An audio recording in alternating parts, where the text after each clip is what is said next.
Bem-vindos de regresso a estas entrevistas com que estamos a assinalar os 10 anos do Observador, os 5 anos da Rádio Observador, e hoje temos connosco o Carlos Neto, o professor Carlos Neto, foi hoje em dia professor aposentado da Faculdade de Motricidade Humana, especialista em motricidade infantil, e que tem sobre esta matéria algumas ideias que por vezes saem da rotina, saem da norma, como é costume dizer. Professor, nós hoje temos crianças que parecem viver ou agarradas aos telemóveis ou dependentes de pais que levam à escola, que vão buscar à escola, que levam à ginástica, que vão buscar à ginástica e por aí adiante. Temos excesso de pais-galinhas ou temos uma cultura que não valoriza a brincadeira e o risco? Em primeiro lugar, queria agradecer o convite, dar os parabéns Nós é que agradecemos estar cá. dar os parabéns ao Observador, não só pela sua história, mas também por esta iniciativa. A pergunta que me faz é de uma grande importância e pertinência. Veja, nós, ao comemorar 50 anos da democracia, de facto tivemos grandes conquistas, de um ponto de vista político, social, económico, também educativo, a nível da saúde, etc. Mas poderíamos dizer que hoje estamos num momento em que crianças e jovens estão a viver uma espécie de violência invisível que nos escapa muitas vezes a nossa atenção, porque o seu cotidiano é feito de uma forma muito formatada, muito institucionalizada, muito cheio de falta de tempo parental, porque os pais vivem muitas vezes em precariedade. As crianças passam 50 horas em média na escola, muitas vezes sentadas, quietas, obedientes, em que tudo é proibido, tudo está plastificado. As escolas deixaram de ser sedutoras, não apelam ao risco, cortaram-se as árvores, cortaram-se os arbustos, substituiu-se a terra, os paus, a areia. Sim, hoje em dia há uma espécie de pisos tudo meio de borracha, não é? Tudo sintético e tudo plastificado. E esquece-se o corpo. Quer dizer que a escola está formatada para uma ideia de as crianças apreenderem conhecimentos que, segundo a visão dos adultos, são úteis para criarem as condições para terem possibilidade de entrar na universidade. Mas repare, mas ao mesmo tempo que isso acontece, nota-se que há muitos pais que têm a preocupação de levar à ginástica, de levar ao judo, de levar ao karatê, de levar as crianças têm verdadeiras agendas. ao balé, Claro. e isso, quer dizer, ao mesmo tempo há uma preocupação que eles não sejam atléticos, mas com pouca liberdade, não é? Sim. Exato. Uma aula de balé ou uma aula de ginástica não é a mesma coisa que andar a brincar na rua. Eu diria quase que há negligência do Estado, em primeiro lugar, negligência da família e da escola, em segundo lugar, porque não se dá a oportunidade das crianças poderem brincar de forma livre e terem o tempo para serem crianças, que é uma etapa absolutamente fundamental no seu desenvolvimento, porque, de facto, o brincar é insubstituível. O brincar é um comportamento essencial, é ancestral, brota de dentro. Todas as crianças têm esse impulso fundamental para explorarem, para perceberem, conhecerem. O brincar é um comportamento imprevisível, incerto e também inesperado. E, portanto, esse comportamento... Como é que elas brincam hoje? Brincam com brinquedos de plástico e telemóveis? Não, as crianças hoje têm, em primeiro lugar, muito falta de autonomia, não é? A autonomia é muito baixa, porque não têm, de facto, autorização para, de facto, perceberem o espaço de forma livre. Hoje nas escolas, como sabe, há regulamentos que impedem as crianças de subir às árvores, de fazer pinos à parede, de fazer rodas, de jogar às escondidas. Quer dizer, é inaceitável o que está a passar, um verdadeiro aprisionamento do corpo, um verdadeiro aprisionamento das crianças.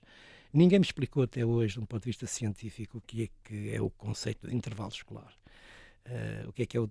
Porque a escola ainda vive no conceito de fábrica, quer dizer, tempo de trabalho e tempo de lazer. Mas o tempo de lazer, o intervalo escolar, não tem uma fundamentação e uma justificação científica, porque... Sim, já era assim antigamente. Sim, mas de facto nós estamos em 2021, a escola hoje deve ser perspectivada numa dimensão completamente diferente, no sentido de estarmos a funcionar não com alunos, mas com pessoas, para as preparar para um futuro desconhecido, imprevisível e incerto. Portanto, nós temos aqui que fazer uma revolução tranquila ao nível da escola para mudar o seu paradigma, o seu modelo de funcionamento e dar essa possibilidade de participação das crianças no processo de aprendizagem, de ensino, de as convidar a ter uma escola sedutora que permita que elas possam lidar com a incerteza e perceber a complexidade dos fenómenos, quer do próprio corpo, quer do ambiente que nos rodeia, terem uma visão ecológica, inclusivamente, do mundo, que não têm. Mas quem é que tem medo, por exemplo, que uma criança esfole um joelho?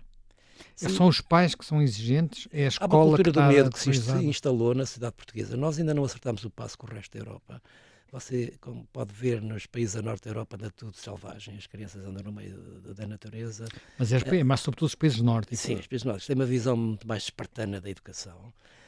As crianças têm muito mais autonomia de mobilidade, têm muito mais contato com a natureza, mais confronto com o risco, têm mais liberdade e mais autonomia, mais espaço e, acima de tudo, têm um currículo escolar que é mais equilibrado entre atividades formais e não formais. Mas na vida delas, de facto, a qualidade de vida e principalmente a atividade física, a atividade lúdica é um princípio absolutamente essencial na construção de um corpo, de uma mente, porque nós hoje sabemos pela evidência científica que corpos ativos dão cérebros ativos através de emoções e sentimentos. E isso é perfeitamente claro. E não podemos ter crianças sentadas, muitas vezes sem capacidade de concentração e atencionalmente falando, para professores que querem que elas aprendam as coisas de uma forma rápida, à pressa, como acontece um pouco na mesma forma no desporto, como uma espécie de especialização precoce em que os atletas têm que sair formatados para terem resultados de imediato. Nós temos que pensar numa qualidade do ensino, numa qualidade da aprendizagem, numa qualidade de envolvimento e, acima de tudo, devolver a rua às crianças, devolver a cidade. Temos que pensar em políticas urbanas mais adequadas para que os cidadãos tenham Isso que eu mais... ia perguntar, como é que, enfim, nos atuais ambientes urbanos, em que se vive em altura, em que as ruas estão ocupadas por automóveis, Sim. onde é que há as traseiras onde se ia jogar a bola? Sim, Eu estou a falar dos isso. rapazes, mas as raparigas iam saltar à corda. Nas nossas E gerações... agora os rapazes saltam à corda e as raparigas jogam a bola. Exato. Mas o problema é que já não há traseiras. Repare, na nossa geração nós tínhamos duas escolas, a escola tradicional, conservadora, replicativa, como ainda existe um pouco, como o modelo ainda se mantém um pouco assim, mas tínhamos uma outra escola que era a escola da rua, não é? Ainda que vivêssemos num país de paupérrimo, num país cheio de pobreza, num país sem liberdade de expressão, um país com uma taxa de analfabetismo enorme, com problemas sérios de precariedade, ainda que se deva dizer que ainda não erradicámos completamente essa pobreza existente. Mas tínhamos liberdade de, a partir de uma determinada altura do dia, de andar na rua, encontrar amigos, poder explorar o território, termos identidade do espaço onde vivíamos, ao pé de casa, junto à casa, na rua, na cidade. Tínhamos, de facto, possibilidades de autenticidade, de espontaneidade, de descoberta, de Mas isso não é risco, de só o aventura. espaço urbano. Há também um lado nisso que é seguramente um lado de cultura que é avessa a tudo o que seja surpresas. Sim, sim. Portanto, os pais têm receio que alguém venha dar repousados Sim. com Há um droga, medo. que, enfim, fala-se tanto de pedofilia. Há muito receio de que não haja espaços seguros. Ora, uma questão é espaços seguros, outras coisas é espaços ascéticos. Não é? Exatamente. Eu acho que não há percepção no povo português que nós somos um país muito seguro.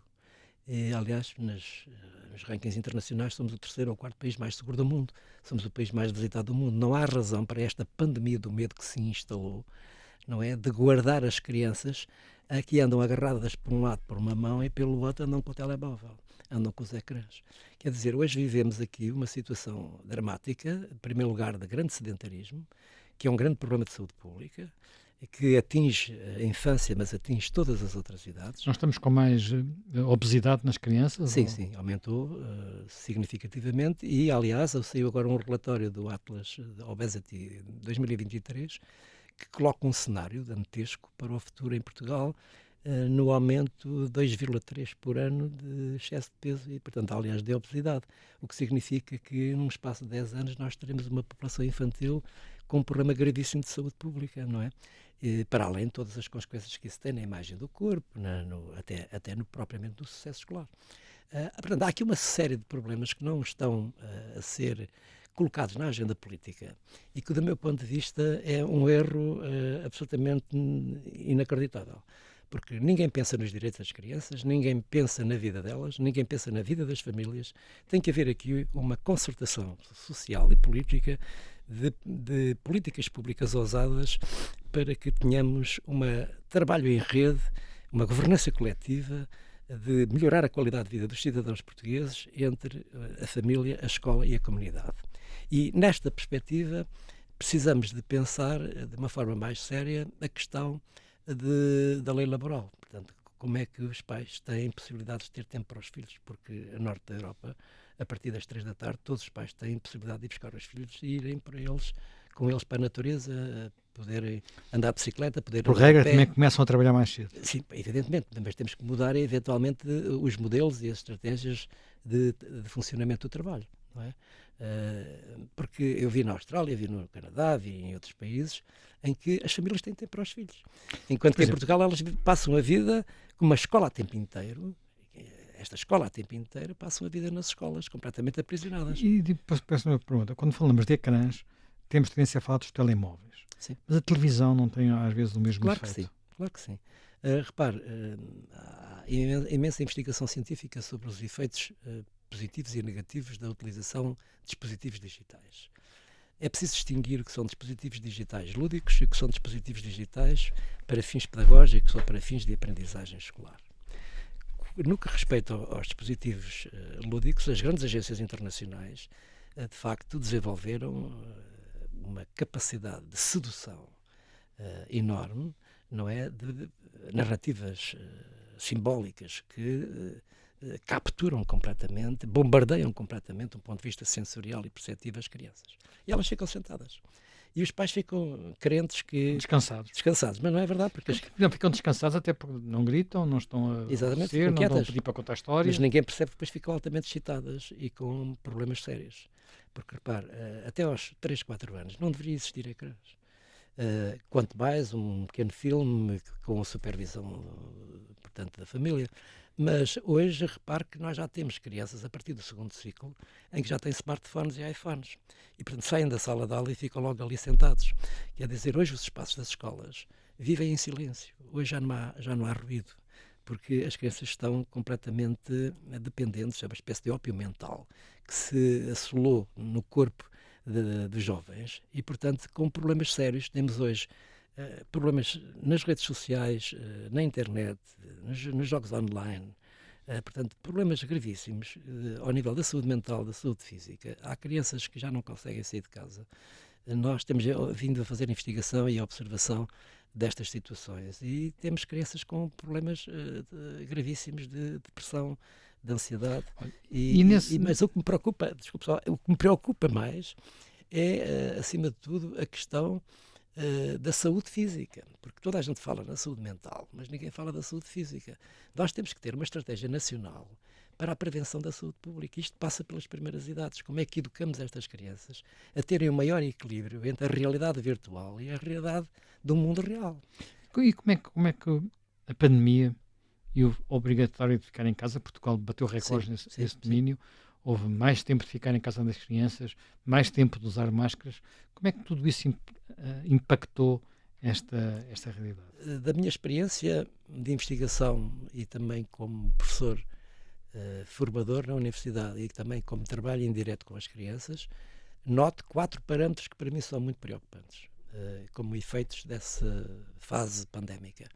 Em primeiro lugar, uma situação de grande sofrimento existencial, de sofrimento que nós vemos quando o corpo se movimenta, é um excelente meio de diagnóstico, de observação.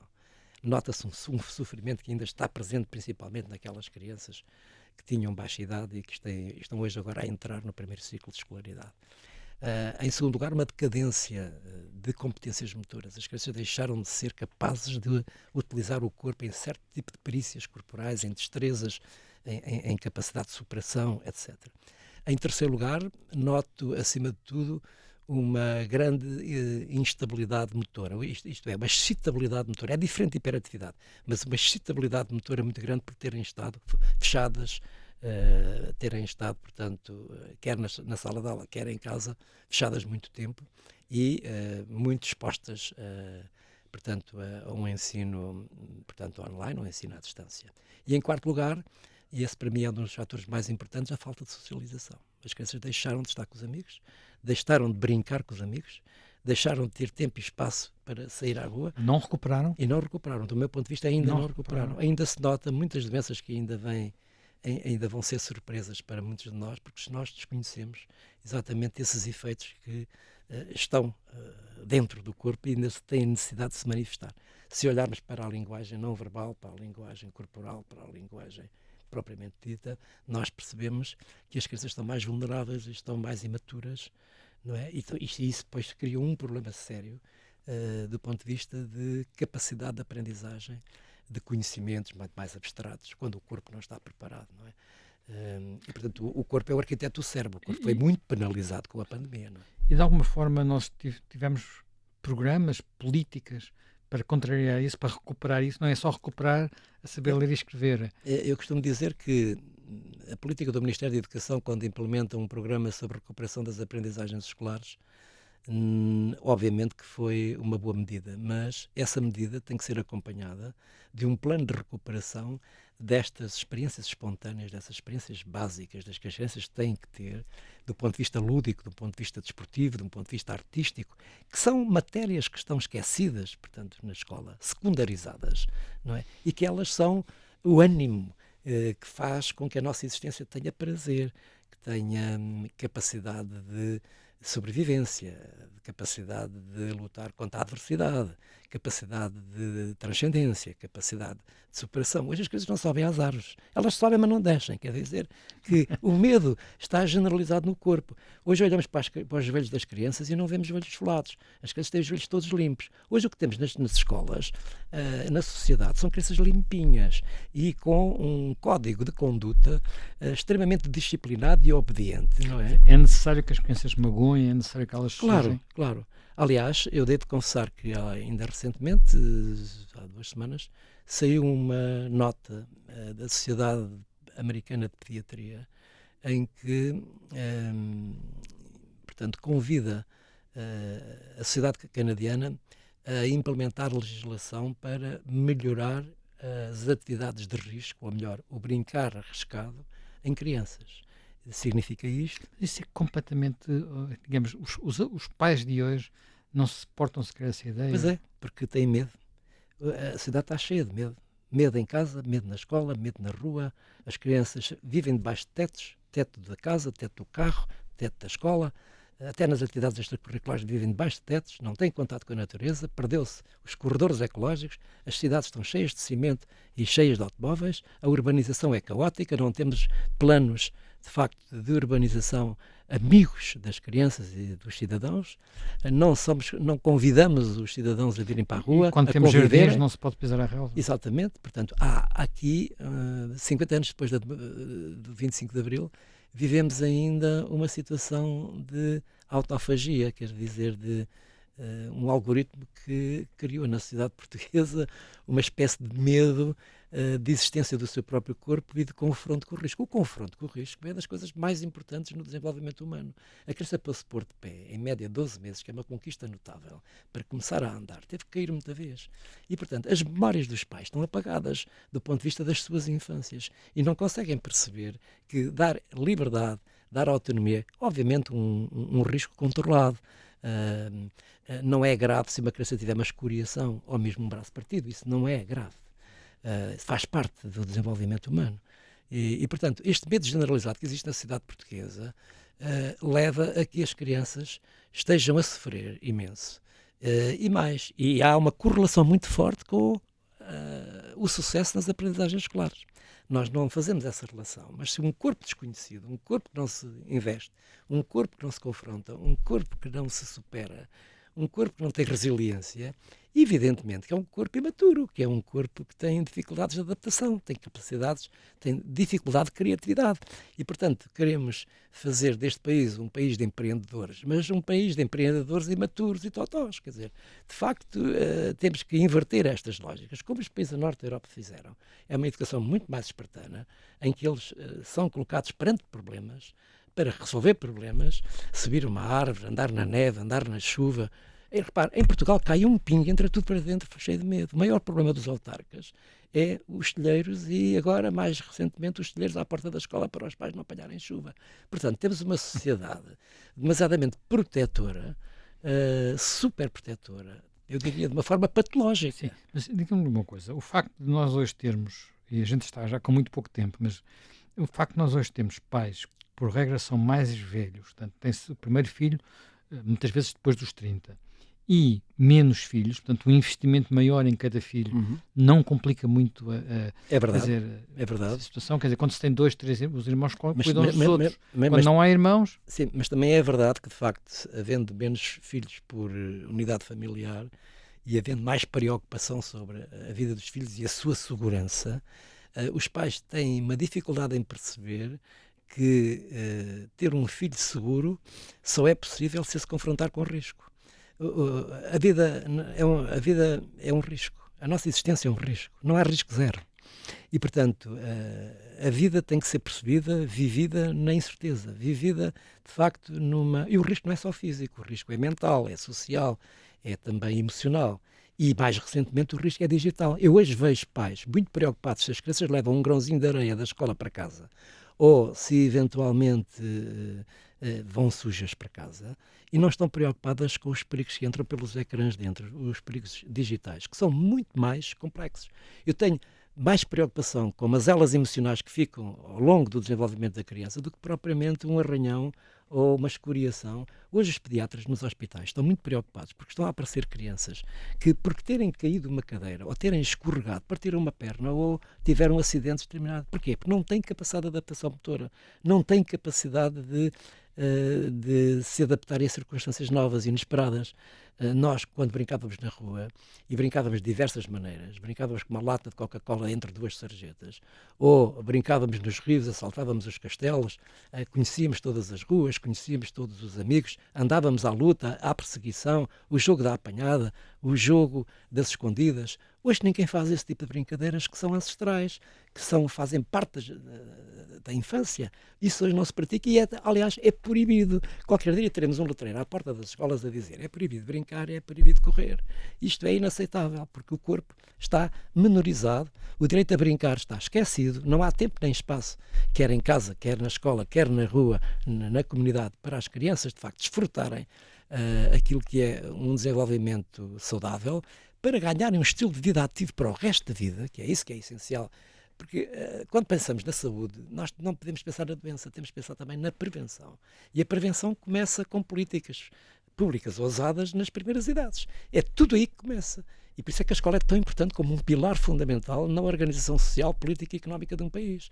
Se nós não apostarmos na infância, estamos a cometer um erro trágico para o futuro. Não quer isto dizer que em Portugal não haja boas experiências pedagógicas, não haja boas experiências ao nível do poder local. Já há, com certeza, muito boas experiências que estão a acontecer, mas estamos muito longe de ter o mesmo nível de desenvolvimento democrático, participativo, cooperativo, da participação das crianças no seu próprio projeto pedagógico, quer ao nível familiar, quer ao nível escolar, quer de participação pública, porque também deveríamos ouvir as crianças, porque elas têm ideias, elas têm visões do que é que deveria ser a cidade, do que é que deveria ser a rua, do que é que deveria ser a casa, do que é que deveria ser a sua vida. Nós temos feito alguma investigação sobre isso e, de facto, elas não são ouvidas, são esquecidas completamente. Eu acho que há uma negligência sobre a maneira como se olha para o corpo em movimento, de forma ativa, e por isso a minha expressão, a minha causa de muitos anos, que é brincar e ser ativo, é a melhor forma de garantir sucesso. E, portanto, é este o grande problema que penso que, para o futuro, nós temos que pensar. E no ato eleitoral de 10 de março, de facto, eu espero vivamente que o leque partidário tenha a coragem de pensar nestes problemas relacionados com as crianças e os adolescentes, a sua qualidade de vida, com cidades e amigas das crianças, educadoras, de modo a que possamos alterar este cenário que existe na sociedade portuguesa de uma espécie de aprisionamento coletivo em que parece um policiamento completo das crianças de manhã à noite, durante a semana, durante o ano, durante todo o tempo. E, portanto, precisamos de libertar as crianças como aconteceu já em países que já têm uma democracia muito mais antiga. Bem, Muito obrigado. E eu é que O agradeço. tempo voou, como é habitual nestas conversas. Estaremos para a semana com nova entrevista deste género. Muito obrigado pela atenção. Muito obrigado.